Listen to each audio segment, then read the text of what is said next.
Welcome. We are presenting to you another of our episodes in the Westminster Resident Presentation. As these programs continue, I will dispense with describing what we're doing because you will have caught on after a while. For those who did miss the last presentation on the 28th of September, I'll repeat a bit of what I explained about what we're doing. These programs will never substitute for the really fine programs that we had in Harris Bell Hall during normal times. But we hope that these presentations will help you to get to know some of your neighbors during these constricting times. Our programs will be of varying formats. One format is the one we're using tonight, where the speaker will speak for, the presenter will speak for maybe 20, 25 minutes, and then we will go to a question and answer period where a couple of your neighbors will be asking questions of the speaker in your absence and asking questions for you. You'll note that we're not wearing masks. If we were to wear masks, you wouldn't be able to understand much of what we're saying. So we've made the arrangement that we are sitting at exaggerated distances, physical distances here in Harris Bell Hall, and we will be wearing our masks when we're not speaking, but this will facilitate you understanding what we're saying. Vicki Yanis, our very capable film director, will be moving among us, and she will be wearing her mask while she's filming us. Another format that we may resort to along the way is Zoom, rather than using the filming that we're using tonight in Harris Bell Hall. We'll be using different hosts and moderators over time. Tonight I'm your host, Ken Ashworth. We're still finding our ways with technology and timing, so if you notice during the evening some glitches or awkward moments as we go along, please look upon them as we do. They are carefully crafted spontaneity. As I said last week, what we lack in polish, we try to make up for in our boldness in putting on these programs for you. Our topic tonight is the American economy, 2 centuries of bailouts. Our resident presenter is Bob Rudeshauser. Our 2 panelists will be Maureen Ernie and Mani Subramanian. A brief word about our speaker, Bob Rudeshauser. He is a graduate of Cornell University with his bachelor's in mechanical engineering in 1954. The year following that, he went to the University of Michigan and obtained an MBA. From there, he went into the Air Force and served as first lieutenant. And coming out of the Air Force, he began work with Booz Allen and Hamilton, a management consulting firm. He was with them for 5 years, and then he spent 20 years with the Control Data Corporation, where he became comptroller and then advanced to become vice president in 2 different areas. Then in 1983, he came to Austin to help with what the organization known as the MCC. This is an organization that was founded among all of the principal computing companies of the United States when there was grave concern that Japan was taking away from what had been invented and developed in this country. And so they got together to pool their research activities. And Bob joined that group as vice president for finance and administration. He has done extensive volunteer work with nonprofit organizations, especially in the field of education. So with that, let's turn the program over to Bob Rudeshauser and his talk on the American economy, 2 centuries of bailouts. Thank you, Ken, for that introduction. Before we start talking about the American economy, I'd like to talk a little bit about the background of the banking system. because every major problem in the American economy prior to this year is a result of flaws in the banking system. And so if we can review the banking system, we'll get a reflection of what happened in the economy. First of all, banks are very essential in an economy. And it doesn't matter whether it's capitalist or communist, you still need banks, because every economy is going to have some people that have excess resources and the people who have a shortage of resources.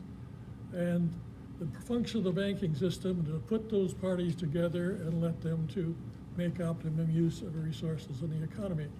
So it's a very essential function, but it's also a very unstable system. And I can probably illustrate that best by an example. Suppose a group of us here decided to form a bank. We took in 100 million in deposits. We decided we'll keep 10 million for cash just to keep day-to-day transactions and lend the other 90 million out. And as long as things are running normally, business as usual, that works great. But if a bunch of depositors begin to worry about our management of the bank and want their money, they'll go up and say, we'd like our 50 million of deposits returned to us. Well, we don't have 50 million, we only have 10.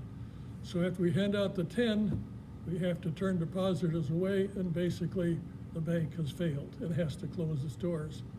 And the problem is that fear spreads from one bank to another in a community, which is why the system is so unstable. So fortunately, in the history of the United States, every time we've had a major financial or economic problem, we've had somebody who is the right person in the right place to really do some heroic things. And the first of our heroes I'd like to talk about is Alexander Hamilton, and we'll go back to the beginning of the Republic. After the Revolutionary War, the American economy was a mess. Congress had issued some paper currency, which was worthless, as the expression goes, worthless as the Continental. It also had a bunch of colonies that had borrowed various amounts of money, some of them wisely and frugally, like Virginia. Some of them had done it foolishly and wastefully, and they were in really bad shape. So we had economies in varying degrees of disarray, and as a country, the United States had zero credibility, the rest of the European and country powers around the world. So as soon as Hamilton was appointed Secretary of the Treasury, he got to work on a banking system.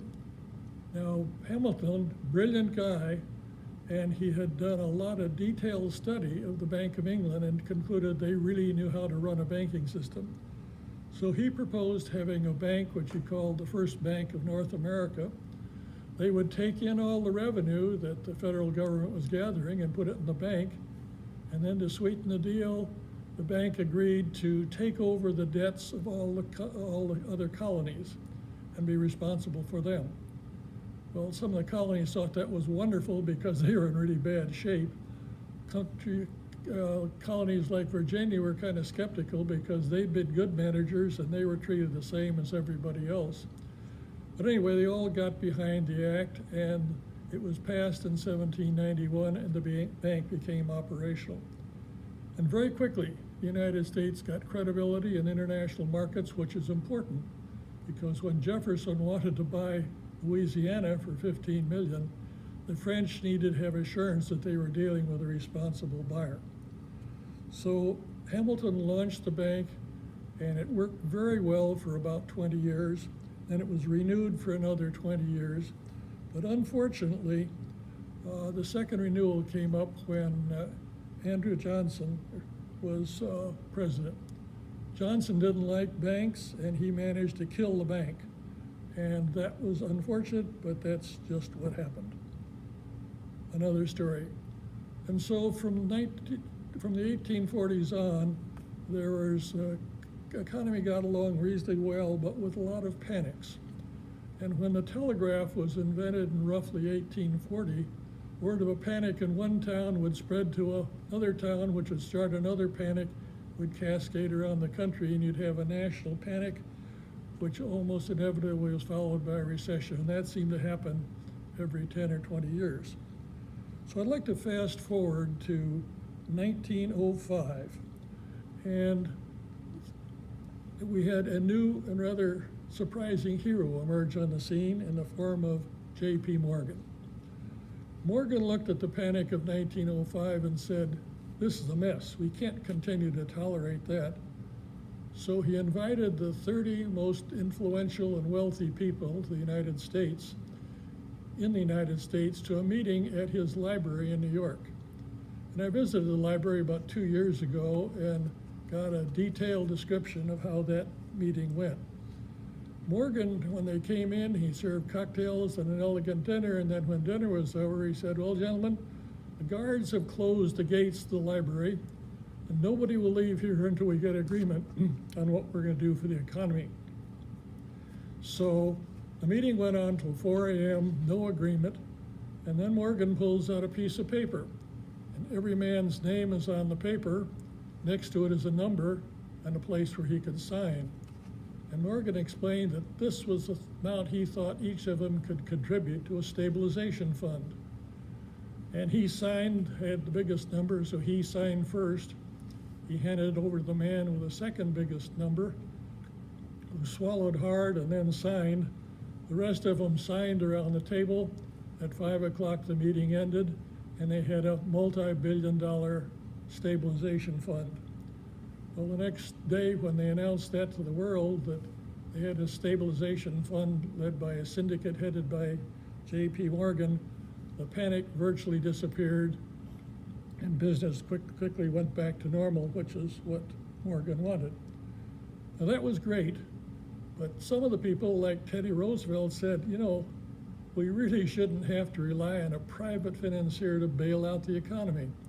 So a movement began to have a national bank, much like Alexander Hamilton had launched a century ago, and that culminated in 1913 with the establishment of the Federal Reserve System, which was a national bank, and very important, it also had the authority to lend money to commercial banks that were having a run on the banks as long as they were reasonably solvent and solid banks.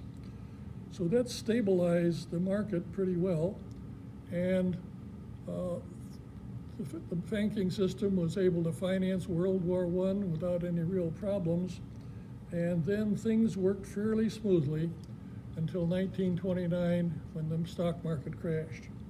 Again, a financial problem, because a lot of people had borrowed money and unfortunately invested it frequently in the stock market, get rich quick. When the stock market crashed, they didn't have the money, they couldn't pay off the loan to the bank, and then a lot of bank loans that looked to be good to start with all of a sudden went bad, and banks started failing one right after another. So when Roosevelt took office in 1933, there was just a wave of bank failures, and the federal agents just couldn't keep up with them. So Roosevelt declared a bank holiday for a week plus the 2 weekends. And the regulators went out and tried to figure out which of the banks were solid and could be reopened and which of them were hopeless and they just had to let fade away. And that kind of stabilized the banking system at the moment. And then during 1933, Congress enacted the act known generally as Glass-Steagall. And Glass-Steagall did two very important things. It said, bankers, you can be one of two things. You can be a commercial bank, you stick with conventional loans, no risky stuff like stock markets, and if you do what you're supposed to do, we will provide funding to you if you have a problem with the run on the bank. And they said, the rest of you, if you don't like those rules, you can invest in whatever you like, but you'll be investment banks. No guarantee. If you're getting yourselves into trouble, you're on your own. Well, that again stabilized thing, and Glass-Steagall did one other thing, established the Federal Deposit Insurance Corporation, the FDIC, which basically guaranteed the accounts of small independent depositors of banks. And the FDIC pretty much ended the run on the banks, and things were stable from that point on. Well, for the next 70 years, I think things went reasonably well. The bank stabilized the funding for World War II, and after the war, there was a recovery, and basically steady progress with some ups and downs until 2008. And then we get to the next crisis, which looks like it could well be another 1930s problem. Unfortunately, in 2008, we had three very capable people in key slots. One was Ben Bernanke. Ben had received his PhD in economics, and his thesis was on study of the mistakes the bank made during the 1930s. And he famously said, we're not going to make those mistakes again. We may make some new ones. And then they had Hank Paulson as Secretary of the Treasury. Hank had retired from Goldman Sachs, known as the best deal maker on Wall Street. And the third member of the trio was Tim Geithner. He's a bureaucrat. He came up through the ranks at the Federal Bank of New York, and he really knew the nuts and bolts in banking, and that bank was the one that actually did most of the actions in the market. So you had two Republicans and one Democrat. They threw all that ideology out and worked as a team and did some really remarkable things. The first problem was a potential failure of Lehman Brothers. Lehman had done something very risky. They financed their company 97% with debt and 3% with equity. And that meant if the assets went down 5%, say, which is easy to have happen, all of a sudden they were insolvent, which occurred in 2008. And there was a rumor on the street that Lehman Brothers was headed for the trash heap. So Paulson realized that if that investment bank failed, it would send a shock throughout Wall Street and may freeze up the entire markets. So he tried to persuade President Bush that we needed to bail out Lehman Brothers. Bush was skeptical. Bush believed in the moral hazard. You don't want to reward reckless behavior. That just encourages more reckless behavior. But finally agreed to let Paulson try to bail out Lehman Brothers if he could, as long as there was no government money. So Hank got to work, and amazingly, in a week, he had a deal to save Lehman Brothers. He persuaded Barclays of London to buy Lehman Brothers at a dramatically reduced price. Over a weekend, the two boards both approved the deal, and it went to the British banking authorities on a Monday morning because they had to approve Barclays' participation. And the British said, no, Lehman's an American problem. We're not going to contaminate our system with that. So you Americans, you go fix your own problems. So they vetoed the deal, and that afternoon, Lehman filed for bankruptcy, and the markets froze up overnight, almost exactly like Paulson had feared. And nobody would lend money to anybody for any reason. And two other investment banks suddenly found themselves in trouble. That was Morgan Stanley and Goldman Sachs. Their debt and equity was all in line, but the short sellers were driving down the price of their stock very, very fast, and there was concern whether or not the two of them would be able to borrow money just to keep day-to-day operations going. But the problem was they're investment banks. They don't qualify for loans from the feds, so what to do? So the trio came up with a plan. Basically, put some financial lipstick on these investment banks. They rewrote the charters of the bank, hustled them through the approval process, and almost overnight, they became commercial banks, eligible for loans. Now, the banks didn't really like the idea of all these restrictions on commercial loans, but it was that or bankruptcy, so they both signed, and that stopped the run on those two banks. Then they had a third problem, which is American Investment Group, AIG. And AIG was a holding company. It owned a bunch of finance and insurance companies. And there was no amount of financial lipstick that could make that look like a commercial bank. So what to do? And Bernanke had studied the Federal Reserve Act and found an obscure paragraph in the act which seemed to imply that under extreme circumstances, the feds could take some action that wasn't spelled out in the legislation. Pretty slender read, but it was something. So the three of them called the congressional leaders to a meeting. Both parties, both houses, went over the problem. After a lot of discussion, the congressional leaders said, well, we won't approve it, but we won't block it, and we won't talk against it in public. So with that yellow light, Paulson went to make a deal with AIG, which needed $85 billion. Pretty big piece of change. Hank went into the AIG board meeting and basically said, gentlemen, here's the deal. We'll lend you $85 billion, but in exchange, we want warrants at the current very low price of your stock on 80% of the company. And the board was just stunned, lapsed into silence, couldn't hardly believe this hard-nosed deal. And Paulson said, that's the deal, gentlemen, take it or leave it, and left the meeting. Whereupon, after a while, the CEO said, well, he said famously, 20% of something is worth better than 100% of nothing, so let's take Paulson's deal. They did, advanced the $85 billion and bailed out AIG. Well, there's a lot of other companies that are having problems, and some of them needed various infusions of equity as well as capital. So the three of them decided they would go to Congress and see if they could get a fund to buy what they called troubled assets, a lot of these companies. Assets that were in dubious value, try to get some cash and some equity into the companies. And with a great deal of push from Bush and Nancy Pelosi, they got a reluctant Congress to go along with a bipartisan deal cobbled together to provide the $700 billion. And with that $700 billion, they bailed out several dozen additional companies. So with the time the Bush administration left office in January 2009, the financial panic was basically over.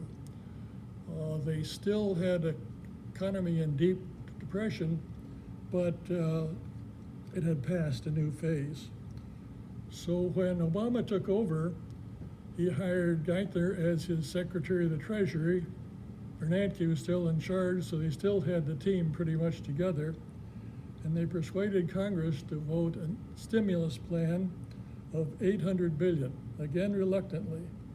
But with that $800 billion, they bailed out a whole lot of other companies like General Motors and Chrysler and several dozen others. And every time they made a deal, it was always with the taxpayer in mind. In exchange for the loan, they would have high interest payments on the loan or want warrants on the stock or some combination thereof to repay the government for taking the risk. Well, before I leave this subject, I'd like to point out that the combined stimulus plans, about $1.5 trillion, there's an organization about a year ago that made a report on all the money that had been spent during the bailouts. And they looked at everything went out in the bailouts and everything that came in the form of dividends, interest, sales, stock warrants, and whatever. And they concluded that the Treasury had not only recovered the $1.5 trillion, it also made a $92 billion profit on top of it for the benefit of the taxpayer. So $92 billion in government circles isn't a lot of money, but it's a 6% return. So the taxpayers did very well. Well, between the $1.5 trillion worth of bailouts, the economy turned around, the market hit bottom in March of 2009 and went steadily upward for the next 12 years. So that brings us up to 2020. Here the market was doing well, the banking system was in good shape, but the problem, as we all know, was the pandemic. And so new Fed Chairman Jerome Powell opened the monetary gates and just poured out monetary stimulus. As soon as he realized how bad the problem was, he convinced, along with others, the Congress to pass some fiscal stimulus in the form of a $3 trillion CARES bill that we all know about. And that helped begin to stabilize the situation. So that brings us up to now. And if I've got a couple of minutes left, I will talk about what our Westminster economists did to forecast 2021.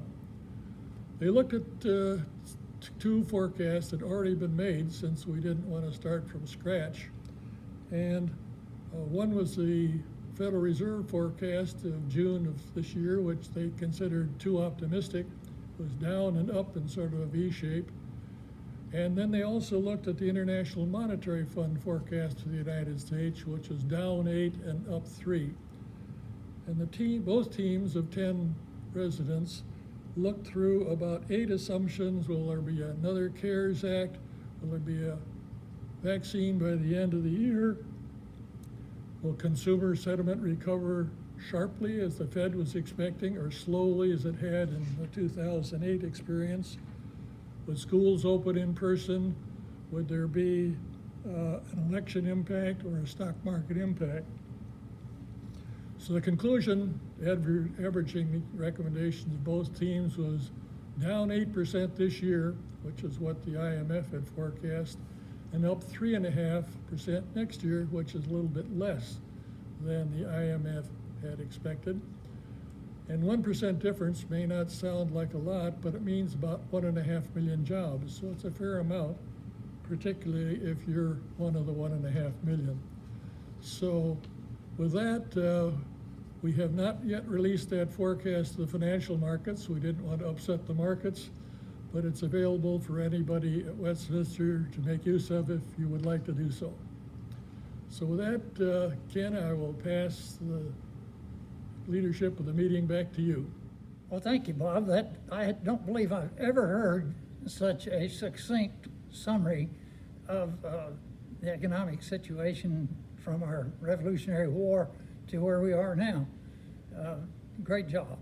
And at this point, we can turn to questions now from Mani Subramanian and Maureen Ernie. And I'd like to reserve time for a question at the end myself. So let's turn to Mani. Very nice presentation, Bob. And the first question that I have is here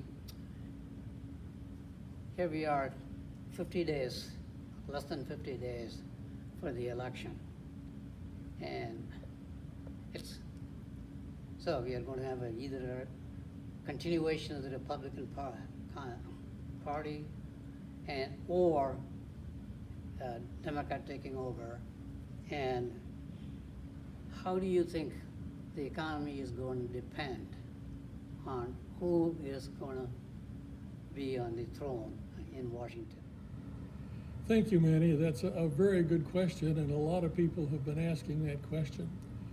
When we discussed this in each of the two task teams, I had two reports to share, one from Edward Jones, where I've had an account for many years, and their philosophy is always don't mix investing and politics. And so their recommendation was to people, and based on a lot of history, that during an election year, sometimes the markets go up and sometimes they go down. There's very little correlation between who controls the White House and what happens to the stock markets on the average. Obviously, it varies from year to year. And then I had a report from Fidelity, and in a 9-page paper, they said, well, there are 3 scenarios that they talked about. 2 split scenarios where one party would control one of the houses, either one of the Congresses or the White House. And the other scenario was the Democrats controlled all 3. And they said in the split scenario, there'll be deadlock for years. Nothing will happen for 2 years, so it's going to be more of the same. If the Democrats get control, you'll have higher taxes on high-income people and corporations in all probability, which is a negative for the market. On the other hand, you'll have much greater stimulus under a Biden administration and an agreeable Congress, which is a positive for the market. The two will probably offset each other. So again, just like Edward Jones, don't make any investment decisions based on what you think is going to happen in the economy. And the market, of course, is a reflection of what people think the economy will be sometime in the future. probably at 2021 or rather 2022 or beyond. And so with a fairly positive market now, I think we could say that a lot of analysts are expecting that by the end of 2021, the economy should have recovered. We should have the virus under control, and 2022 ought to look pretty good. That was such a timely topic that everybody's interested in because our pocketbooks are very vital. And I was wondering, back to the bailout of the three major companies, what happened to Lehman? Was it sacrificed? That was sort of a learning lesson? Again, a good question. And Lehman was sacrificed. When they declared bankruptcy, that basically was the end of a 50-year-old investment banking firm.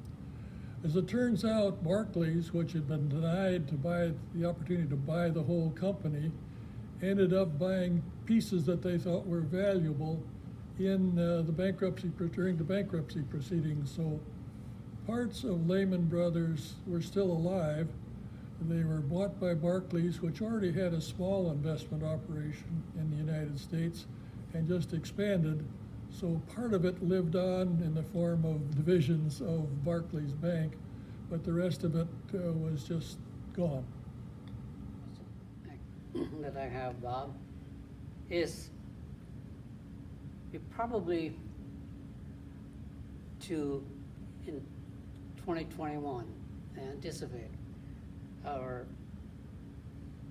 status as far as the general public is concerned is going to be still very rough. There's going to be very high unemployment, and what we had as a $3 trillion saving repair damage initially is not adequate, and the chances are there's going to be more that is needed to control the general population. And but we will probably, for the first time, I think, we will be good, our GDP will be going beyond our loan, and will be going beyond our GDP. And probably the first time we will be facing that. What do you see will be the impact of that? As I understand your question, it's what's going to happen in 2021, and we'll be on an upgrade to try to recover a lot of these job losses and other things that are occurring right now. And I think at least the markets think there's pretty optimistic outlook for that. When our teams met, their conclusion was they thought there would be a second stimulus this year in the vicinity of $1 trillion or so, and just in the last day or two, it appears that a compromise along those lines might, in the neighborhood of $1 trillion or $1.25 trillion might be in the cards. And if that in fact happens, it should get the economy off to a better start in 2021. And with continued support from both the Fed and the Treasury in the form of infrastructure spending or whatever else may be necessary, it should be possible to have it growing pretty rapidly from 2022 on. And I think that's why the markets are looking good right now. They're looking ahead to 2022 when the clouds will have disappeared and the happy days are here again. And so let's hope that they're all right. Thank you, Bob. I liked your reference to the political state of our Congress and the White House. Do you think that the president's, whomever, enthusiasm for foreign policy and leadership for trade is important in our economy? Well, foreign policy is always a very important question on looking at the big picture. And unfortunately, it too often gets overlooked in domestic politics. Most polls tend to show that as people rank issues that are important to them, foreign policy is well down the list. but extremely important, because we need a big, vibrant Western economic community of like-minded democracies running reliable economies so the entire world will prosper. The big challenge, and it'll confront whoever is president come the start of next year, is how to deal with China. Because China is taking a bunch of organizations. In fact, a number of actions, we just discussed some of them in a discussion group this morning. They're tightening surveillance of who does what in China to a great extent. They are basically converting it into a police state, much more severe than any that Deng Xiaoping may have envisioned when he turned over the reins a decade and a half ago. And the other thing that Xi is doing, according to an article in The Economist, is he's encouraging the state-owned facilities, which have always been pretty much independent businesses doing their own thing, to take on private investors. And he's encouraging the private investors, which pretty much have been doing their own thing, to accept state money. It looks like the objective is to try to get more efficiency into the state organizations, but more state control over the private organizations, which means it's going to be a very difficult trading partner for the Western countries to deal with, because we just don't run that way. We don't like governments bailing out companies, which is why Airbus sues Boeing and Boeing sues Airbus, because both of them said your governments are bailing you out. And it went to adjudication, and the decision was both of you are right, you're both entitled to damages, which are largely offsetting.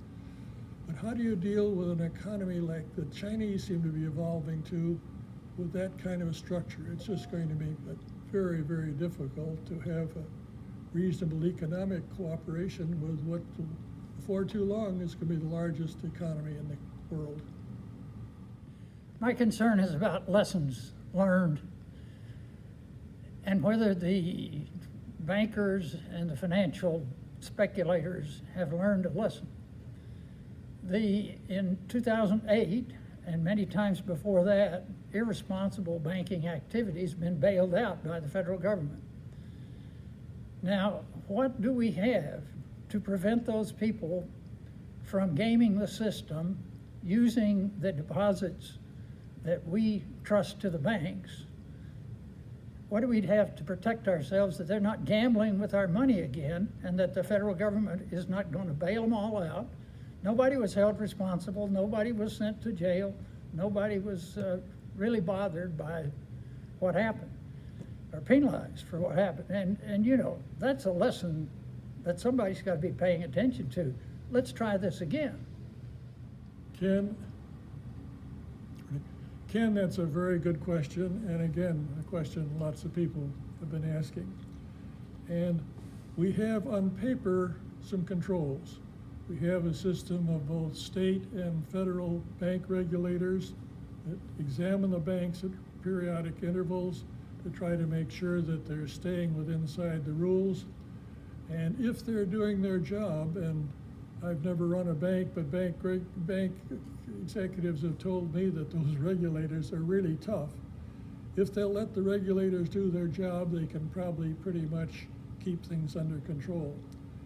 But if it goes to, well, we'll look the other way, besides they're nice boys who will not crack the whip too hard on them, we could be in trouble again, and you could have more experiences just like we have had basically for the last 200 years. So relying on a thin blue line of regulators who, if left to do their job, can protect the public interest.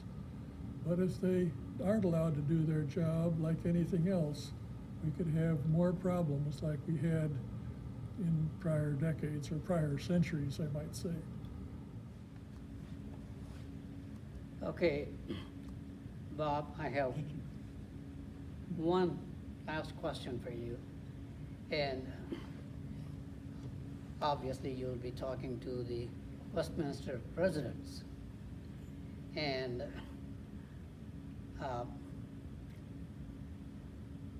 there are predictions there's going to be another peak of the pandemic, maybe one or maybe more. And so with that kind of a situation, as a resident of Westminster, what advice would you have for me and others of how we manage the money, our wealth in 2021 or from now on? The question, Manny, is we don't really know what the curve is likely to be in the pandemic. It may peter away, or it may have a second wave, has occurred unfortunately in some parts of the world. And none of us will probably know that till close to the end of the year, because there's a lot of speculation that a second wave could arrive, and the cold weather arrives mixed in with flu, which normally is a problem this type of year. So it could be difficult, and it may make the economy more difficult, because I think most forecasters, when I'm read, are assuming that that'll be pretty well behind us once we get well into 2021. So in terms of how to handle your money, I think I go back to the two brokerage firms that I was quoting, and both of them say, stick with your investment plan, decide what level of risk you can deal with over the long run. Don't ever get in a situation where you need the cash and have to bail out at the bottom. Keep a fair amount of cash on hand, but steady your course and keep going ahead with your investment plan as you have laid it out. That's hopefully balanced for the amount of risk you want to take. Bob, those are classic two principles I've ever heard from investment houses. I wonder, what role do you think the IMF and the World Bank has to play with losses that has been brought up? Well, Maureen, both the IMF and the World Bank take risks because they're trying to get economies started and raise the general level of well-being, economic well-being around the world. And so they're prepared to take some losses, but it can't get out of hand. And as a result, the developed countries, including the United States, make periodic contributions to both the bank and the IMF. They really expect them to try to run as break-even as possible, considering the things that they're trying to accomplish, which are in everybody's interest around the world. One of the problems in poor countries is those are the areas which there's very limited health care, and it's much more difficult to keep pandemics under control. And the world organizations have done a pretty good job of that, but there's always a risk. So it's in everybody's interest to try to bring these economies along, but there's a limit beyond which you say, gee, we just can't do any more. And there's plenty of applications and a lot more money than either the World Bank or the IMF has available.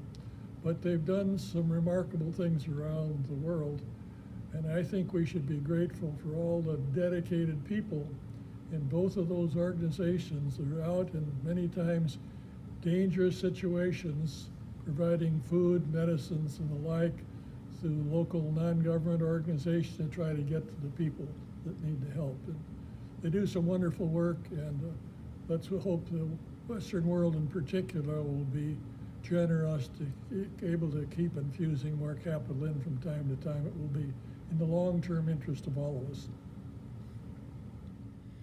Bob, before the session started, we were kidding a bit about economics being the dismal science. It is a dismal science, but you brought a lot more positive aspects to our history and prospects for the future than are typically expected of economists. A lot of pessimism about the future. I can't help but be reminded of George Burns' definition of a pessimist. He said, pessimist is a person who feels bad when he feels good because he's afraid he's going to feel worse when he feels better. So with that, we're going to bring this session to a close tonight, and let us thank Bob Rudeshauser for an excellent presentation, and Monty and Maureen for your participation on behalf of our the audience that can't be here and ask these questions. And also let me thank our committee that operates behind the scenes, and Anne Marie Harrison, Ken and Carol Cook, Boyd Taylor, and our leader, Lori Humphreys. So with that, this session is closed.